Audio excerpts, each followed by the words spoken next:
DEA! Get on the ground!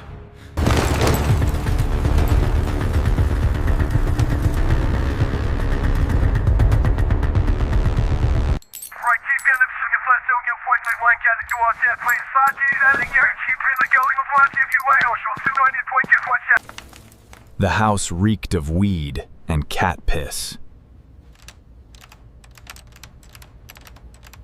2.1 kilos of cocaine.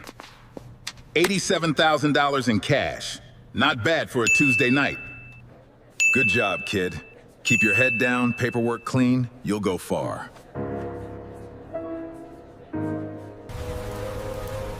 You work long hours doing surveillance from rented vans, flipping low-level street dealers. You learn the first unwritten rule fast. Numbers matter. Arrests, seizures, and stats are your currency. You make $82,000 a year. It feels decent until you see the cars the senior agents drive. He's gonna give us his supplier in 2 weeks.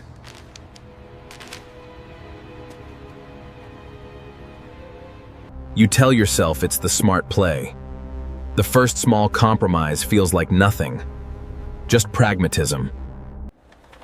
18 months later, your name appears on a list for a special task force. The system has noticed you. You now run your own confidential sources. Your best one is Marco, a mid-level broker. You meet him in dark parking garages at 1:30 a.m. You hand him envelopes of cash. $4,000 one week, $7,500 the next. You promise him protection you know is conditional. This level is about control. These men fear you and depend on you. But they also own pieces of your career. Good intel from them makes you look golden. You don't understand, the source knows I'm calling. He's asking for more money. You start bending small rules. You let Marco keep a little extra product for himself.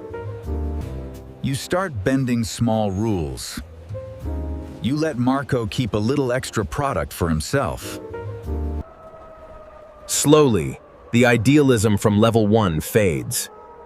You begin to enjoy the power. After a major case, your supervisor recommends you for undercover school. You accept.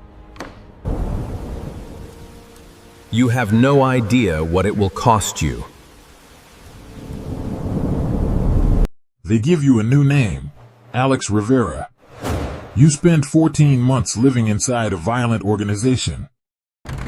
You grow out your hair, get tattoos, and move into a rundown apartment in Central Florida. You drink whiskey with men who would put 2 bullets in your head. The psychological erosion is slow. Some mornings you wake up and forget which name is real. Your wife stops answering your rare phone calls. The agency gives you almost zero support. Stay in character, they say. To maintain credibility, you help move 65 kilos across state lines. You stand and watch. You do nothing. You can't. The line between law enforcement and criminal disappears. When the final takedown comes, you feel almost nothing. The adrenaline is gone. Only a deep, quiet emptiness remains. They pull you out, give you a medal, and a week of counseling you never attend. You return to the office a different man. Harder, colder, more efficient. You are promoted to supervisory special agent in the Houston Field Division. You now lead a team of 8 agents. Your word carries real weight inside your squad room. You approve operations. You learn that the real game is not always about stopping drugs. It is about managing the flow. You begin protecting certain informants because they deliver too much value to burn. Your first significant compromise comes on a $340,000 cash seizure. The official report shows $240,000. The difference disappears into an off-the-books operational fund. Everyone knows. No one speaks about it out loud. Your personal life collapses. Your marriage ends in a quiet divorce. You drink alone most nights. The job has become your entire identity. Your group leads the division. Headquarters takes notice again. They move you to Los Angeles as ASAC.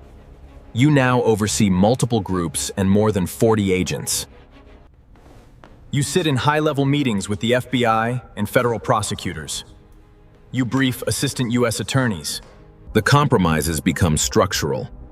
You sign off on operations knowing certain targets have quiet protection. You learn which cartels the United States wants disrupted and which ones they prefer to keep alive. You begin receiving quiet offers, luxury vehicles registered to associates, offshore accounts. You accept them. You tell yourself you have earned it. Your moral universe has shifted so far that you barely notice. The isolation is profound.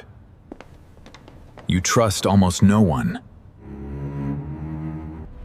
Your agents respect you and fear you in equal measure. You have become the man who decides. You are appointed SAC of the El Paso Division. You command hundreds of agents. Cartel leaders in Sinaloa and Chihuahua know your name. Some try to kill you. Others try to buy you. You now make decisions that affect entire regions. You authorize operations. You authorize operations that allow certain shipments to cross the border in exchange for high-value intelligence. The money and favors come easier now. Private flights. Homes your government salary could never explain. You attend closed-door meetings where the real architecture of the drug war is discussed. You have become one of the players. You feel almost no emotion when agents under your command are killed. You deliver the folded flags. Headquarters in Arlington calls you back. You take a senior position in the operations division. You shape national strategy. You brief members of Congress and sit in rooms at the White House. Here the corruption is sophisticated and bloodless. You trade influence with foreign governments and intelligence agencies.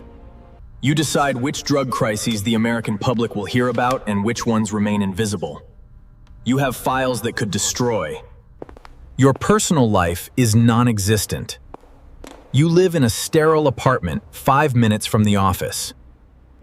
Your personal life is non-existent. You live in a sterile apartment 5 minutes from the office. You have reached the final level. You no longer have an official title. Very few people understand. You are one of the true architects of the drug war. You decide which cartels rise and which ones fall. You have enough leverage on politicians, rival agencies, and foreign officials to protect or destroy almost anyone. The information you possess is more valuable than any amount of cocaine or cash. The isolation is absolute. You sit alone at night in your Georgetown townhouse and look at an old photograph of yourself on the day you graduated from Quantico. Young, idealistic, full of purpose. You feel nothing.